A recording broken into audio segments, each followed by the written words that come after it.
Desde estos instantes, iniciamos Tu Candidato 2021. Espacio en el que conocerás las propuestas de los principales candidatos al Congreso y la Presidencia de la República. Entrevistas, análisis y toda la información para que puedas emitir tu voto informado y responsable este 11 de abril. Tu Candidato 2021 a través de RCR, Red de Comunicación Regional, la red que comunica y une al Perú. Hola, ¿cómo están? Buenos días. Una vez más, gracias por estar con nosotros en Tu Candidato 2021, este programa que continúa. Después de haber terminado la primera vuelta, vamos a pasar ahora a la segunda vuelta electoral. Y para empezar con este programa, como siempre, tenemos con nosotros a Gustavo Nakamura, quien lo conduce con nosotros, conmigo, José Ignacio Beteta, y a Jörg Denner, líder de la Fundación Naumann, quien también hace posible este programa. ¿Cómo están, Gustavo y Jörg? Buenos días, ¿qué tal? Bien, gracias. ¿Qué tal? ¿Cómo estás, José Ignacio? Bien. A la expectativa de la nueva elección que viene, ¿no? Con mucha motivación y de esperanza. Hay que estar así, con mucha esperanza, porque la situación se pone muy compleja, ¿no? O sea, con muchas variables, muchos elementos que analizar. No sé si es tan compleja, para mí es fácil. ¿Es sí. Libertad o socialismo? Es así. Es muy fácil, es libertad o socialismo. Ahora, Jörg, entendiendo que lo que tú dices es totalmente cierto, tú sabes que en nuestros países andinos, mucha gente no entiende qué es la libertad y no entiende qué es el socialismo. Explícales a los oyentes, a la gente que nos oye. Mira, como nosotros libertad también es parte de libertades de expresión, de movimiento, también una economía de mercado social es parte de y al otro sistema es un sistema socialista donde no hay libertad individuales, están concentrando más a la libertad de grupos, es la grande diferencia entre ellos y nosotros, y también no quieren una economía de mercado, tienen una economía socialista y como podemos ver no funciona en ningún país del mundo. Gustavo, y acá hay una repregunta, digamos, ¿no? Hay muchos mitos, y yo te pongo a ti con el tema de educación, por ejemplo. Hay muchos mitos acerca de los países nórdicos, los países europeos. A Jörg después le vamos a hacer la misma pregunta. Hay gente que dice, no, mira, los países ya desarrollados son más socialistas, son más estatistas, el Estado es más fuerte, la educación, por ejemplo, es estatal, y los servicios son estatales. Y muchos peruanos en provincias y en regiones creen que es así, creen que de alguna forma los países desarrollados tienen este rol fuerte del Estado. ¿Cómo es eso en verdad? No, eso es un mito, ¿no? Que se te cae simplemente por un argumento, ¿no? Mira, a ver, las libertades que promueven los estados en los países desarrollados que promueven inversiones y obviamente a partir de ahí dan los derechos fundamentales también de la educación, que hablan de la salud, propicia eso. La inversión privada y la recaudación de estos países permite que estos países puedan dar una buena educación de calidad pública y una buena sanidad o salud. O sea, decir que solamente es porque son estados fuertes y porque todo es público, quieren decir que el socialismo funciona, saben que eso no se lo cree nadie, ¿no? Porque si fuera así, entonces Venezuela tendría una educación pública muy buena, y sabemos que no lo es así. Entonces, ahí hay un claro ejemplo como vas a comparar, si quieres, entre los países nórdicos y nuestra realidad, ¿no? Entonces, yo creo que el socialismo y lo que bien ha dicho, Jörg, estamos en un momento y donde el tema educativo va a ser un tema de agenda en esta campaña que viene, porque el candidato, el señor Castillo, es un profesor de zonas rurales y va a poner en agenda el tema educativo. Ahí él va a ser su caballito de batalla, se los digo, se los voy adelantando, esto es lo que va a venir. Entonces, complementando lo que has dicho, pongo en agenda este tema. No descuidemos el tema educativo, que va a ser un tema de la agenda. Y también el tema económico. No sé, Jörg, ¿qué opinas? ¿Puedes decir algo? Sí, claro. Vos dijiste que es un mito. Para mí es peor. Es una mentira. Es una mentira. Yo soy alemán y vivo muy cerca de estos países. Estos países no son países socialistas. Ellos tienen un Estado eficiente. Esa es otra cosa. Tienen un sistema de salud que funciona. Tienen un sistema que ayuda a las personas que que no tienen trabajo que funciona, pero no son países socialistas y tienen todavía una economía de mercado. Realmente es una mentira para hacer la gente pensar que el socialismo funciona, que es algo bueno. Si quieren saber qué es socialismo, miren a Cuba, Venezuela, Bolivia, Corea Norte, China. Es el socialismo. Pero no Noruega, Suecia, es simplemente bullshit. Redondeando un poco la idea, lo que nuestros oyentes y quienes nos ven tienen que entender es que, como decía Gustavo y como decías tú, no hay país desarrollado con calidad de vida, con buenos servicios públicos, no existe ese país si es que no ha habido libertad para generar riqueza, oportunidades para generar plata, dinero, riqueza, porque esa chamba que tienen nuestros paisanos, nuestros compatriotas en provincias, que les da poquita plata porque no crecen mucho, porque no pueden crecer, porque tienen pocas oportunidades, justamente cuando se la lleva el Estado en nuestros países, esa plata se va o a la corrupción o se va, digamos, al tacho y no se usa bien. Entonces, la empresa privada, el emprendimiento, el empresariado privado que genera plata, que genera riqueza, cuando paga sus impuestos, debería tener al otro lado un Estado, como ustedes dicen también, eficiente, que brinda servicios públicos de calidad. Y lo que no entiende la gente, y acá viene mi siguiente pregunta, es que esto de ricos y pobres, los presidentes, los congresistas, no. La primera autoridad que se encarga de manejar plata es el alcalde que está a tu costado, que es tu paisano. Es el alcalde provincial que es el primo o es conocido tuyo. Es el gobernador regional. Y mucha de esta gente que ha votado por Pedro Castillo, que son pues, tampoco son muchos, pero hay mucha gente que ha votado por él, digamos, piensa o mira Lima, ¿no? Dice, no, en Lima están los problemas, el centralismo. No. Cajamarca recibió 20.000 millones de soles en los últimos 10 años, 8 años, ¿y dónde está esa plata? ¿No? Pero José, mira, vivimos en un país centralista.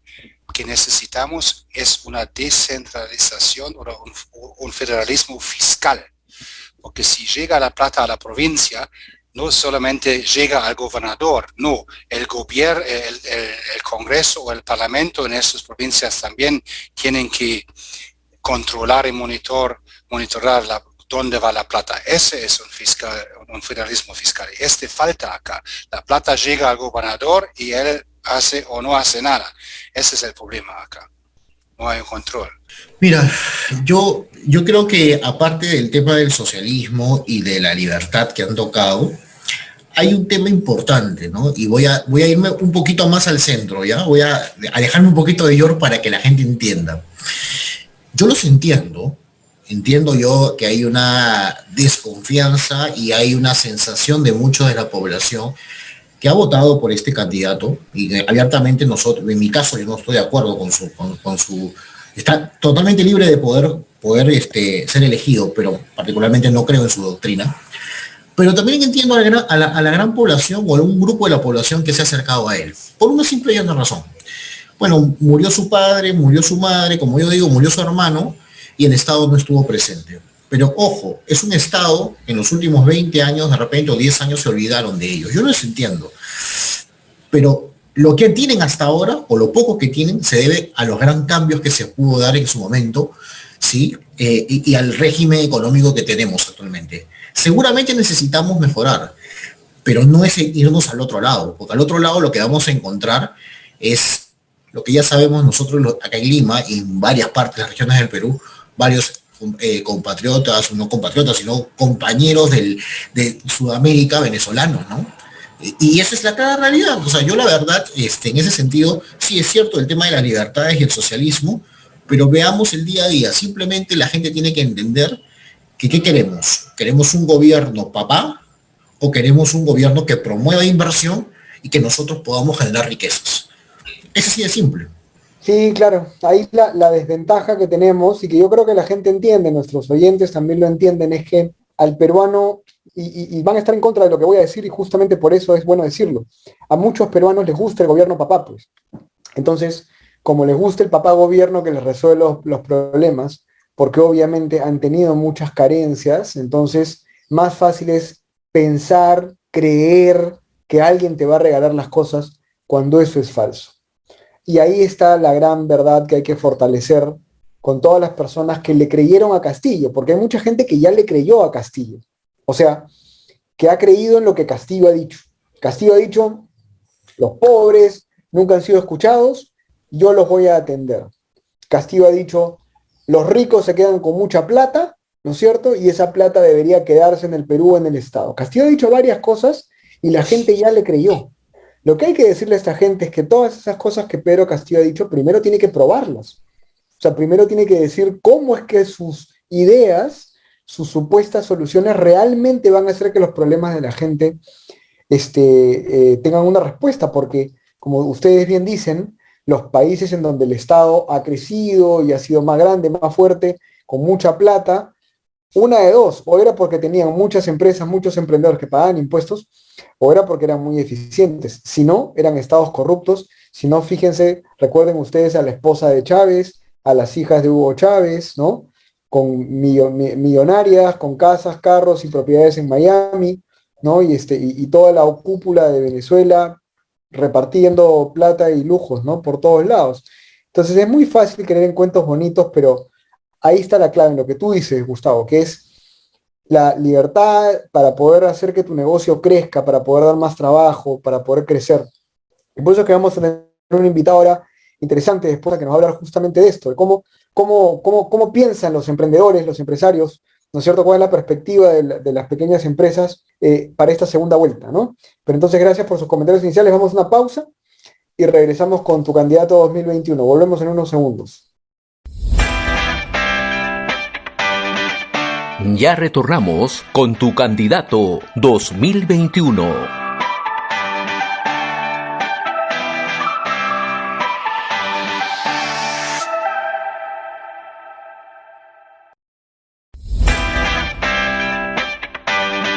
Sigamos en Tu Candidato 2021.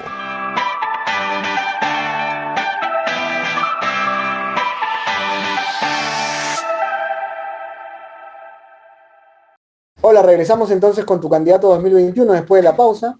Y como les comentábamos, después de haber hecho el análisis inicial de la coyuntura de esta segunda vuelta, tenemos con nosotros a Fernando Calmer El Solar, presidente de la Asociación de Emprendedores del Perú, ASEP, con quien vamos a conversar un poco justamente de este grupo, ¿no? De este sector, de esta gran población, digamos, peruana, de empresarios, microempresarios, emprendedores, para ver un poco hacia dónde va, digamos, no solamente sus necesidades, sus intereses, sino también hacia dónde van, pues, sus entusiasmos políticos, digamos, ¿no? Fernando, ¿cómo estás? Buenas tardes, buenos días. ¿Cómo estás? Muy buenas tardes, Gustavo, José Ignacio. Muchas gracias siempre por la oportunidad. Y bueno, has planteado algo bien difícil, ¿no? O sea, el emprendedor peruano, el micro y pequeño empresario, ya lo hemos conversado en algún momento, no se identifica con la economía del libre mercado y con el nombre de empresario, ¿no? Muchas veces, tanto decirle la MIPE, se olvidan o simplemente no quieren al gran empresariado. Entonces, hay un problema, primero, porque muy pocos de ellos votaron en la primera vuelta o por la opción A o por la opción B, votaron por medidas un poco más radicales, y ese presenta un problema, ¿no? Porque al estar descontentos con el gran empresariado, con el Estado también, pero con el gran empresariado por el tema de la corrupción, muchos están buscando un cambio radical, a pesar de que pueda ser perjudicial para ellos, pero una de las respuestas que escuché conversando con las bases a nivel nacional es que ellos nacieron en la informalidad y crecieron en la informalidad, entonces les da lo mismo si el Estado los apoya o no, ellos van a seguir trabajando. Entonces ahí presenta un problema muy, muy crítico por una falta de identidad y una falta de conocimiento de cómo se desarrolla la economía del libre mercado, sobre todo en el micro y pequeño empresario más chico, ¿no? Que más difícil ha tenido estos últimos años. Perfecto, Fernando, pero viendo este panorama, hay una pregunta que la vez pasada que te invitamos, en el análisis que tuvimos en el programa en vivo que tuvimos también, El otro tema importante que te dije es, hay un descontento. Tú acabas de decir que muchos de los emprendedores, las MIPYMES, hay un descontento con los gobiernos en general. Y con este último ni qué decirlo. Hay una sensación de no Estado, mucho más trabas, mucho más problemas, más que soluciones. Y muchos negocios han quebrado. Entonces, yo entiendo que la propuesta 1 es estatizar todo, ¿no? Se acabaron tus emprendimientos. Pero la propuesta 2 habla de un tema de emprendimiento y todo ello.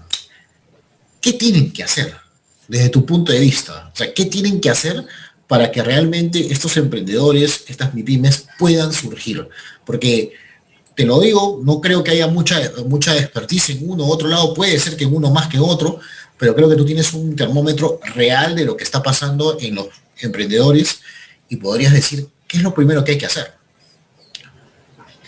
Bueno, mira, lo primero es que por un lado, por el candidato que plantea el tema de estatización, no lo ven, muchos emprendedores MIPYME no lo ven como que va a desaparecer y no vas a poder emprender. O sea, lo van a poder seguir haciendo y lo van a seguir haciendo informalmente. Y sí ven como un logro positivo el hecho de que se tumbe a estas grandes empresas que, seamos claros, hay unas que sí practican el mercantilismo, pero que están asociadas con esa falsa ideología que les han vendido desde chicos, porque hay que acordarnos que el pueblo ha sido educado por el mismo Castillo en los últimos 30 años. Entonces les ha enseñado la doctrina del colegio, esta lucha. Entonces ven al gran empresariado no como una locomotora que arrastra el desarrollo, sino como una represa que frena la posibilidad de crecer. Entonces, ¿qué hay que hacer? Lo primero que hay que hacer es hacerles ver cómo funciona realmente el libre mercado, qué probabilidades podrían existir, no con lo que hay. Lo único que queda claro es que ninguno de los dos candidatos puede plantear el status quo. La MIPE no quiere que las cosas sigan como están. Quieren un cambio radical. Y ese cambio radical tiene que venir, ya claramente lo ha dicho Castillo, tendrá que venir de la gente de Keiko, un cambio radical que favorezca y desarrolle y realmente le abra las puertas del desarrollo a la micro y pequeña empresa. Sin eso, va a ser muy difícil convencerlos de que voten, así se estén haciendo jaraquín. Porque de nuevo, repito, crecieron y nacieron en la informalidad. Entonces, para ellos, que el Estado te expropie, ellos se esconden y nadie los encuentra. Y siguen trabajando y siguen generando, no conocen las implicancias económicas que puede traer después. Pero bajo ese principio básico, bien primario, eso es lo que están pensando. Sí, y de acuerdo. Y en esa línea es bueno entender lo que tú acabas de mencionar, un detalle muy interesante. Ellos no saben de las consecuencias económicas que vienen después, porque una gran parte de esa población, de por sí, ya vive en una situación precaria. O sea, el trabajador informal en promedio gana la tercera parte de lo que gana un trabajador formal, no tiene beneficios sociales, no tiene acceso a salud, y si la tiene es una salud también deficiente, la educación que paga es deficiente. Entonces, hay mucha gente que cree que hablando de Castillo como el peligro de Venezuela va a asustar a la gente, cuando en verdad hay muchos que ya viven en una especie de Venezuela en el Perú, ¿no? Porque efectivamente pues son pobres y tienen poquísimas oportunidades y muchas carencias, ¿no? Entonces, acá hay una dicotomía, porque ¿cómo convences? Porque la verdad, retomo la pregunta, es que sí, las consecuencias económicas también van a ser peores para ellos, también, como es lo que ocurre efectivamente en Venezuela. Hasta los pobres son más pobres, se mueren de hambre, bajan en promedio 11 kilos de peso los venezolanos, digamos, comen de la basura, se comen los animales, eso es real, es así, aunque no lo veamos. ¿Cómo entonces convences a esta población, número uno, o en todo caso, cómo les haces ver de alguna forma las cosas de una manera distinta? Y lo otro es, cuando tú hablas mucho del cambio radical, pero ciertamente el cambio radical para un informal, ¿cuál sería? Hay dos preguntas, ¿no? Pero la segunda, digamos, es la parte más turbia, ¿no? Pero me llama la atención, porque claro, cambio radical, pero para un informal, ¿qué significa, no? O sea, ¿cómo se come eso?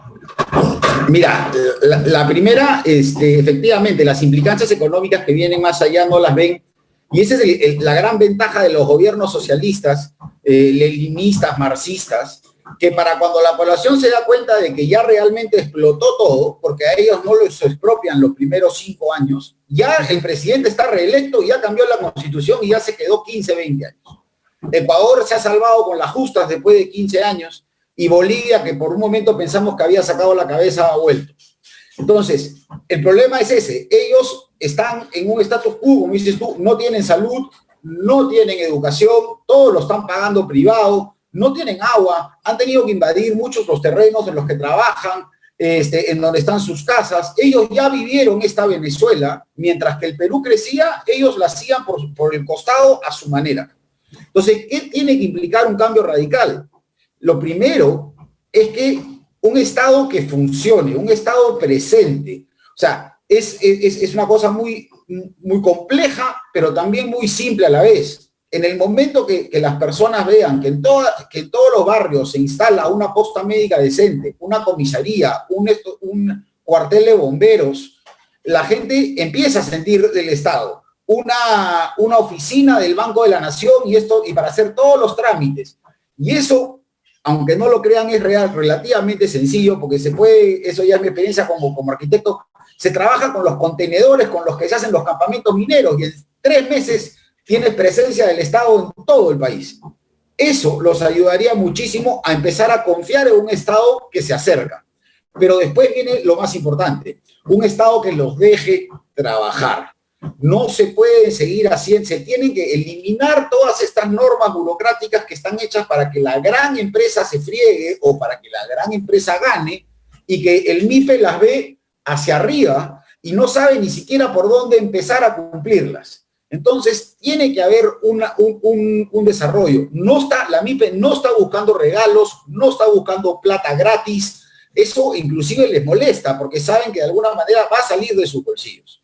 Lo que están buscando son las facilidades para que de acuerdo a sus oportunidades ellos se puedan desarrollar de la mejor manera. Y eso se tiene que hacer eliminando la burocracia desde el día 1. Perfecto. Entonces, por ejemplo, Fernando, voy a ponerme en el caso, ¿ya? Estás frente a un candidato, los 2 candidatos presidenciales. Pregunta que seguramente ya es la voz de muchos de emprendedores que tú vas llevando esta voz por varias partes del país, en realidad, porque tú creo has hecho una ruta PYME incluso, ¿no? Y conoces un poco la ley. Y la gente en las regiones nos escuchan y nos escucharán seguro los candidatos. La primera pregunta, ya, el Estado ausente, listo, desburocratizar, perfecto. ¿Qué medida puntual, directo a la vena, crees que necesita la empresa, el MIPYME, el emprendedor para ello? Temas de IGB, ¿por dónde lo ves tú? Mira, inicialmente para el sector manufacturero, aplicar el programa que existe, refundarlo, ¿no? Y hacerlo bien hecho, el programa de Compra Mi Perú. Hay 1.000 millones de soles atracados hace 2 años. Con 1.000 millones de soles le puede dar trabajo casi al 100% de la MIPE manufacturera. O sea, hay una cantidad de plata y todo lo que el Estado haga con el programa es muy importante porque el programa capacita al microempresario para producir con calidad. Y se vio clarísimo, y el único que ha funcionado hasta ahora, creo, es el de los Juegos Panamericanos, porque si no se entregaba, y eso no es por el MIPE, porque el MIPE sí entrega, es por el funcionario que sabía que si no entregaba, no podía seguir cobrando su sueldo sin hacer nada después. Ahí está la traba. Entonces, un programa así hacia el sector manufactura dinamiza inmediatamente el sector comercio, porque mucha manufactura se basa en el sector comercio de las galerías para poder vender sus productos. Si ellos pueden vender directamente al Estado, se reduce la carga y la necesidad de sobresaturar el comercio, con lo cual se puede, al haber menos producto, la demanda crece y aumenta el valor por el cual se venden los productos, además de la calidad. Por ende se saca mayor rentabilidad, porque no hay que tirar todo a la galería. Ya se está yendo una parte a las compras del Estado. Con esos procedimientos, además, se genera una capacidad de exportación en volumen, como han hecho en el sudeste asiático. Y lo otro, para el sector comercio, que también es para el sector manufacturero, es limitar y ver finamente, porque no se trata de hacerlo al hachazo, el tema del dumping que se genera en las importaciones peruanas, porque frena ese desarrollo. ¿no? Para el sector servicios se necesita una reactivación inmediata para todo lo que está relacionado al turismo y todo lo que viene atrás, abajo de él. El turismo es el principal motor de desarrollo, y sé que estamos en pandemia, pero el turismo, o sea, se dice que es la construcción, pero el turismo genera construcción, construcción vial, infraestructura, edificios y todo lo demás. Entonces, ver la manera de incentivar el turismo, no con el tema de simplemente regalar la plata, pero generar, no sé, beneficios, por ejemplo, como tenían los extranjeros que venían al Perú, que se les devolvía el IGB de todo lo consumido, hacerlo nacional. Si tú estás en Cajamarca y vienes a Lima por tus vacaciones, todo lo que gastes en Lima te devuelven tu IGB, ¿no? Un sistema en el que el peruano se sienta parte de y que lo incentive a entrar a la formalidad es la pieza clave. Ese sí es la formalidad es un juego a largo plazo, pero con estas medidas se puede ayudar a que la gente quiera buscar la formalidad, cosa que ahora no, ¿no? Por el lado más político, digamos, dirigentes gremiales, dirigentes de regiones. Pedro Castillo ha sido dirigente educativo mucho tiempo, ha sido profesor hasta hace poco, luego pidió licencia para poder entrar en campaña. Sin embargo, él ha sido dirigente del CONARES-UTEP, ¿no? Y tú sabes que, y sabemos todos, de repente la gente que nos escucha no lo sabe tan bien, pero el CONARES-UTEP asume el poder del SUTEP en el año 2017, cuando le hacen una huelga enorme a la pobre ministra en ese momento, Marilú Martens, le sacan la mugre como 3-4 meses, y todo lo que quería el CONARE era ganar el SUTEP, no le interesaba nada que ver con la educación, los estándares, y Gustavo se sabe la historia mejor que yo, quizás. Esa huelga fue específicamente para sacar a Patria Roja y poner al CONARE SUTEP. Yo recuerdo ese año, porque una persona muy cercana a mí era viceministro, digamos, del ministerio. Y yo te hablo a ti de los líderes gremiales que están en las regiones. ¿Tú crees que ellos creen en el sistema, en la libertad económica? ¿Podrían creer en eso? ¿O tú crees que están tirándose más hacia la izquierda? Porque estamos hablando ya de voto a voto, digamos, ¿no? O sea, esto nada que ver de que Keiko va a ganar fácil, de que no. Tampoco Castillo la va a tener fácil. Los dos, en verdad, tienen debilidades, problemas, y una población con la misma actitud en la primera vuelta, desconfiada, resignada y preocupada por otras cosas. ¿Tú cómo ves la parte ideológica, la parte de intereses, el ánimo de los empresarios frente ya a las elecciones, frente a la segunda vuelta? Mira, es bastante complicado y bastante disperso, dependiendo un poco a quién le preguntes y cómo haya sido su historia de vida, cómo es que haya crecido, ¿no? Pero en líneas generales reconocen todos que efectivamente el SUTEP y la red de maestros son funcionarios públicos, han sido funcionarios toda la vida y no saben cómo girar una boleta. Entonces, por ese lado, no lo digo de manera despectiva, pero al no haber generado ni haber hecho empresa nunca, le tienen ahí el miedo. Oye, ¿cómo van a dar ellos normas si no han hecho nunca empresa y no conocen? Eso es lo que está buscando el MIPE ahorita. No es un tema de derecha, no es un tema de izquierda, no es un tema de si este es más malo o este es peor, o este es terruco o no terruco, o asesino o no asesino. O que traicionó al papá, traicionó a la mamá, no, ese discursivo político que normalmente vemos en las redes sociales, al micro y pequeño empresario que nos puede estar escuchando en un mercado, que nos puede estar escuchando en su taller en estos momentos, ellos están buscando que los dejen trabajar. Y aquel que les plantee las mejores alternativas y la menor cantidad de trabas para que ellos se desarrollen, va a ser el ganador de esta contienda. Porque hay que tomar en consideración que tiene casi 8 millones de autoempleados, 2.4 millones están en el agro, pero muchos de esos agricultores no pueden desarrollarse, no porque sus tierras no puedan tener la capacidad de producir, sino que no les sirve de nada producir más si es que no tienen un mercado a quien venderle y además tienen una infraestructura vial que es prohibitiva para poder hacer algún tipo de negocio. O sea, no puede ser, yo pongo el ejemplo de Acobamba. Acobamba, una de las ciudades más importantes de Huancavelica. La única manera de llegar o salir de Acobamba es por una carretera que tiene carril y un poquito más. 20.000 personas viven ahí y te demoras 3 horas y media por donde vayas para llegar en un recorrido de 45 kilómetros. O sea, Eso es imposible y eso no debería suceder. Entonces, alguien que entre a habilitar, porque el MIPE sabe hacer negocio. El MIPE lo va a hacer con estatismo, sin estatismo, con libre mercado, sin libre mercado. Él va a hacer su negocio, va a sacar su plata, va a sacar sus cosas adelante. Si el que le dé las facilidades, ese se lo va a llevar de todas maneras y va a ser recordado. Además, que fue una de las cosas que ahí sí hay un voto a favor de lo que hizo Fujimori en los 90 con el nuevo desarrollo de toda la infraestructura vial que no la tocaba nadie desde Belaúnde, ¿no? Esas son las cosas importantes por donde se puede trabajar. Perfecto, Fernando. Ha sido un gusto otra vez estar contigo.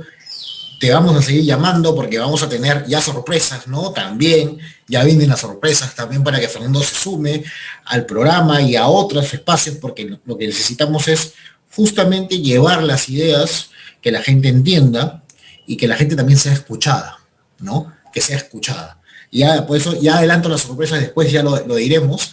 Estamos adelantando nada más. Se vienen muy pronto cosas positivas también para unir a Fernando en esta nueva historia que estamos de cara a las instituciones que cada uno de nosotros representamos. Vamos a ir a una pausa, queridos amigos, y regresamos ya para el cierre final con José Ignacio. Ya retornamos con Tu Candidato 2021.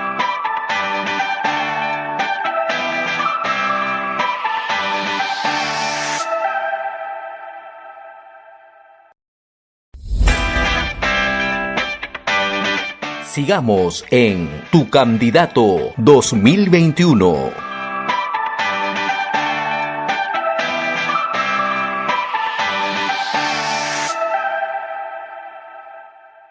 Gracias por regresar con nosotros a Tu Candidato 2021. Después de la pausa, ahora nos toca hacer ya los comentarios finales con Gustavo. Gustavo, hemos tenido un análisis de las MIPYMES muy interesante, digamos, ¿no? Las MIPYMES, la pequeña empresa en las regiones, tienen muchos retos, muchas dificultades, pero además tienen una forma de ver la realidad muy dispersa, como decía Fernando. O sea, no piensan igual, va a ser, digamos, ¿no? Es difícil saber, digamos, hacia dónde van, ¿no?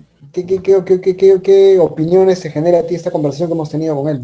Mira, la reunión con Fernando, de la entrevista con Fernando en realidad es reflejo, los ha dado reflejos de lo que se viene en esta elección, ¿no? Muchos creen que esta elección solamente como comentario político es un tema ideológico. Yo creo que se están equivocando. Es ideológico, sí, pero no solamente. Hay temas en agenda que se van a poner de todas formas. Yo creo que el tema de la reactivación económica sea uno del otro lado. Mira lo que te estoy diciendo, ¿ah? Porque el otro también va a hablar de reactivación económica a su estilo, pero va a hablar. Claro. Y el que más satisfaga, como dice Fernando, a la opción que ellos vean que hay mayor propicio para que puedan crecer, sea propicio, van a ir. Así de claro, no porque tú digas que soy economía social de mercado o porque digas que yo tengo un modelo más socialista o estatista, ya van a votar por ti. Creo que ahí quedó reflejado lo que están diciendo. Y el termómetro que está diciendo Fernando no es poca cosa porque él se junta con varios emprendedores en diversas regiones del país. Primer punto. Y segundo punto, que creo que sí es importante, es, aparte de las medidas, ¿en cuánto tiempo? Yo creo que la gente ya quiere saber tiempos y métricas. No que les digan el indicador clásico, ¿no?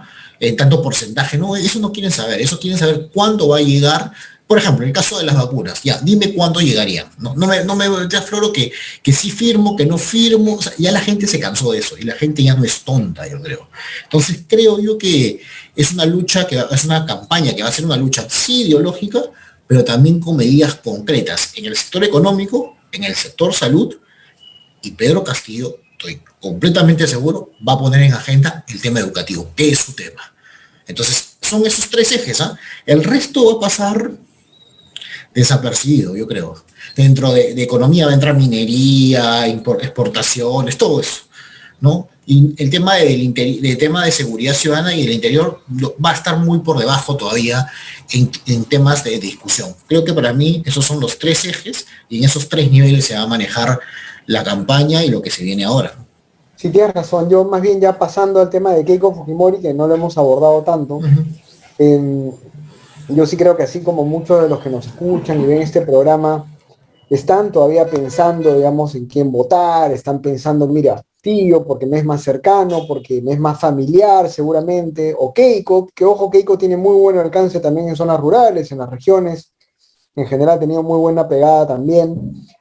En esta situación, digamos, de duda, de incertidumbre, creo que como se nota, digamos, Keiko hay algunas cosas que va a tener que hacer, ¿no? O sea, así como Castillo tiene muchas debilidades, creo yo, en sus propuestas porque no tienen fondo, porque no tienen sustento, ¿no? Y porque se nota, además, creo que los que lo acompañan, especialmente el señor Vladimir Cerrón, tienen un pasado muy complicado, muy oscuro. En el caso de Keiko también, o sea, su gran debilidad creo va a ser el hecho de que durante varios años ella ha sido parte de una confrontación con el Poder Ejecutivo.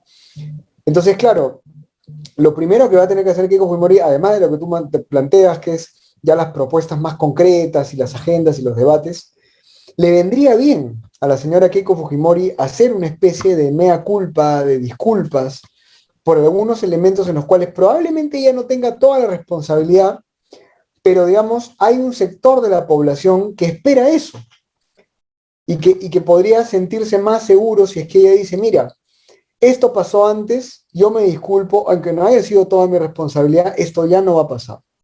Esto pasó antes, yo me disculpo, aunque no haya sido totalmente responsable, esto no va a pasar. Y el Congreso va a ser un Congreso muy fragmentado, no ya hemos hablado de esto. Entonces, Keiko Fujimori no va a tener tampoco el poder que mucha gente dice que va a tener, este mito, es una mentira además, ¿no? De que Keiko va a llegar en contra de la democracia, ser autoritaria. El que menos puede ser autoritario en el Perú, Gustavo, es el presidente. Fíjate lo que ha pasado en los últimos 4 años. Al que más han chancado ha sido el presidente. Primero chancaron a PPK, luego Vizcarra con justa razón se metió en problemas, pero igual también lo chancaron, ¿no? Y lo que sí es cierto es que esa cerrada de Congreso y vacancia, lo que ha generado es que los dos poderes ahora no tengan tanto poder. Entonces es un escenario en el cual Keiko Fujimori no va a tener tanto poder. Sí, y es interesante lo que estás diciendo y ella lo ha mencionado, me parece, en algún momento en una de sus entrevistas, que lo que se tiene que trabajar es justamente estas reformas constitucionales en estos dos puntos, ¿no? En el tema de la vacancia y en el tema del cierre del Congreso. Porque si no se trabaja ahorita esto, la verdad que la problemática que vamos a tener, que vamos a heredar, va a ser bien dura y muy inestable. Entonces, es momento de trabajarlo. Si ella quiere mantener el tema de la Constitución del 93 por un tema doctrinario y porque también obviamente reivindica al gobierno de Alberto Fujimori, tiene que tener en cuenta este tema, ¿no? Definitivamente. Porque es la forma de cerrar y poner candados a una constitución que nos ha traído muchos beneficios, nadie puede negar eso, pero también hay cosas que se pueden mejorar y como ellos mismos han mencionado. Creo que eso tiene que tenerlo muy claro. Y lo otro que mencionas, esperaremos, ¿no? Vamos a ver cuál es la agenda, qué es lo que van a decir, la verdad, sus analistas políticos y su equipo, ¿no? De campaña en este proceso, ¿no? Definitivamente voy viendo que el señor Castillo se va acercando a las zonas urbanas, ¿no? Por los medios y todo, y entiendo que ella va a ir a las zonas rurales. Todo parece que va a ser un ida y vuelta, así va a ser, ¿no? Y en el camino entre los Andes se van a chocar, se chocarán en la selva, se chocarán en la costa, pero esa es la campaña. Estos 5 semanas, 6 semanas, va a ser esto. O sea, y preparémonos para ello, ¿no? Y también vamos a encontrar un sector que digan, no me representan, que las marchas y no me representan y todas estas cosas que por ahí ya se estaban moviendo, ¿no? O comentadores o analistas políticos, no sé cómo llamarlo, ya no sé si son analistas, activistas, pero que mencionan cosas como que hay que vacarla y bromas, ¿no? En fin, vamos a encontrar de todo, ¿eh? Vamos a encontrar de todo y estar preparados para eso. Lo que sí es tener claro es que la gente tiene que ir a votar, por favor, el día 6 de junio, por quien votes, ¿no? Trata de no, y si es nulo o viciado, bueno, es tu decisión, pero la verdad hay que ir a votar. No puede ser que el ausentismo sea lo que más nos ha golpeado, incluso los limeños, ¿no? Hay que resolver un medio culpa. Los limeños, estos limeñitos, yo vivo en uno de esos distritos, no han ido a votar, pues.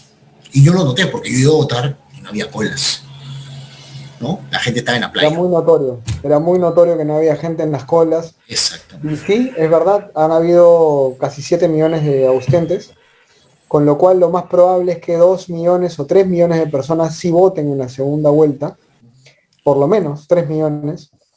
para volver a bajar, digamos, el promedio de siempre. El promedio de ausentes en las elecciones, para que nuestros oyentes lo sepan, siempre ha sido el 18-20%.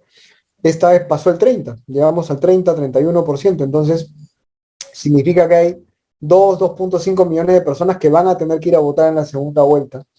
Y, ojo, 2.5 millones de personas es el total de la votación de Pedro Castillo. Entonces, definitivamente, yo creo que así como Keiko tiene mucho que remontar en cuanto a la imagen, la reputación, etcétera, Castillo ha ganado con muy poco.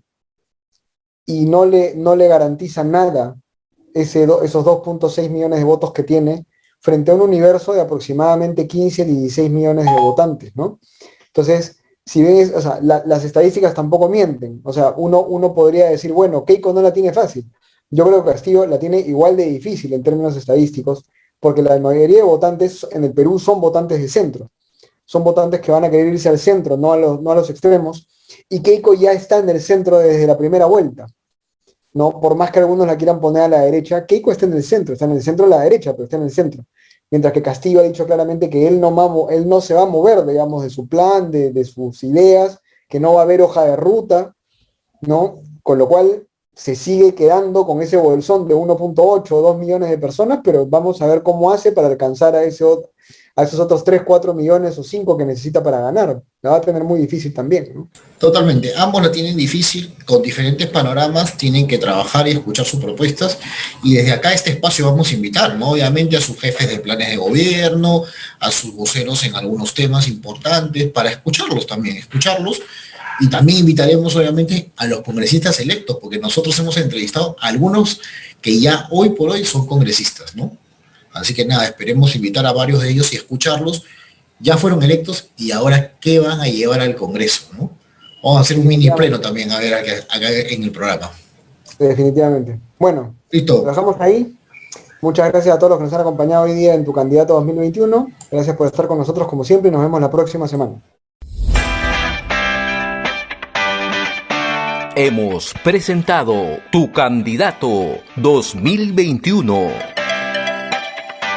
Bajo la conducción de José Ignacio Beteta y Gustavo Nakamura. Nos volveremos a encontrar la próxima semana, a la misma hora y por esta misma frecuencia. Tu Candidato 2021.